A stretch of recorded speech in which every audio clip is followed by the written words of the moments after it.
الرحیم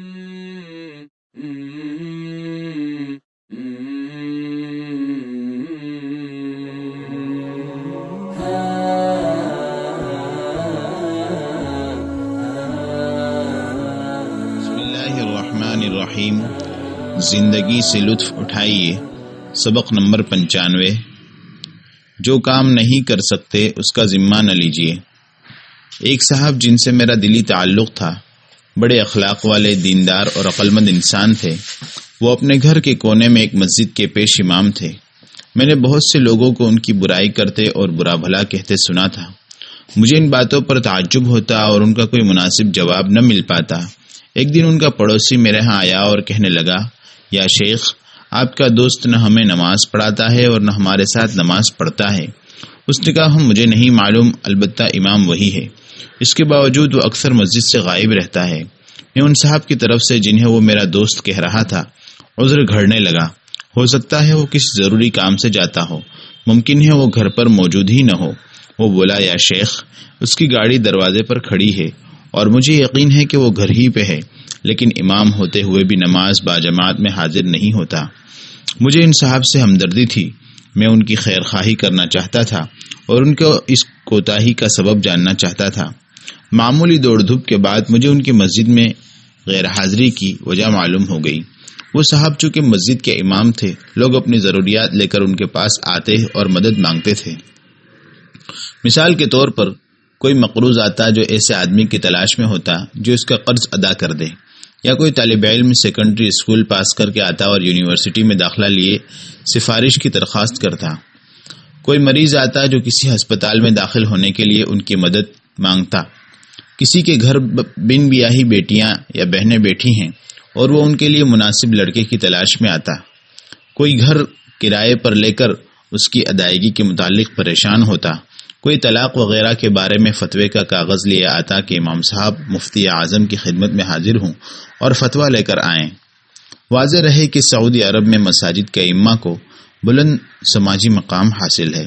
اس کی ایک وجہ یہ بھی ہے کہ ملک کی تمام مساجد کا انتظام حکومت کی ذمہ داری ہے۔ لوگ لمبی لائن میں اپنی ضروریات کے سلسلے میں ان کے پاس آتے رہتے، اور وہ جو معمولی صلاحیتوں والے ایک معمولی انسان تھے، جن کے نہ تو تعلقات اتنے زیادہ تھے اور نہ شخصیت ہی ایسی رعبدار تھی، بیچارے شرم و حیا کے مارے معافی مانگنے کے بجائے ہر ایک سے وعدہ فرماتے جاتے کہ اس کا کام ہو جائے گا۔ لوگ مقررہ وقت پر ان کے پاس آتے، وہ معذرت کر کے انہیں پھر کسی وقت آنے کے لیے کہہ دیتے، اور حالت یہ ہو چکی تھی کہ وہ لوگوں سے بھاگتے پھر رہے تھے، کسی کا فون نہ اٹھاتے اور اکثر گھر سے نہیں نکلتے تھے۔ راستے پر مصیبت والے سے آمنا سامنا ہو جاتا تو اول وہ ان کے خوب کوستا، یہ عذر پیش کر کے جان چھڑانے کی کوشش کرتے۔ وہ کہتا، ٹھیک ہے، آپ درست کہتے ہو، لیکن مجھے بتائیے میرا کیا قصور تھا؟ مجھ سے آپ نے وعدہ کیوں کیا تھا؟ مجھ سے اتنی امیدیں کیوں بندھوائی تھیں؟ کوئی کہتا، مجھے آپ سے ہرگز یہ امید نہیں تھی، آپ نے مجھ سے وعدہ کیا تو میں نے دوسروں کو چھوڑ کر صرف آپ پر بھروسہ کیا۔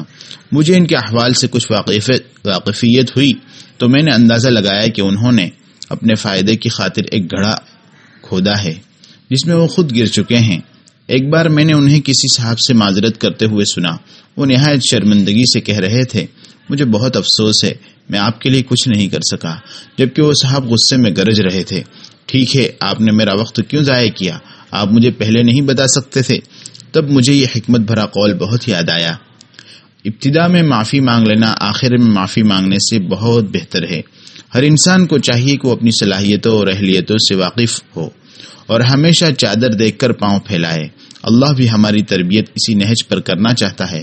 کتاب اللہ میں لکھا ہے، لا یکلف اللہ نفسا الا وسعها، اللہ کسی جان کو تکلیف نہیں دیتا مگر اس کی طاقت کے مطابق۔ کتاب اللہ ہی میں ایک دوسرے مقام پر لکھا ہے، لا یکلف اللہ نفسا الا ما آتاها، اللہ کسی جان کو تکلیف نہیں دیتا مگر اسی چیز کی جو اللہ نے اسے عطا کی ہے۔ رسول اللہ صلی اللہ علیہ وسلم نے بھی اس بات سے منع کیا ہے کہ آدمی وہ کام اپنے ذمے لے جسے پورا کرنے کی طاقت نہیں رکھتا ہے۔ بقیہ اگلے سبق میں ملاحظہ فرمائیں۔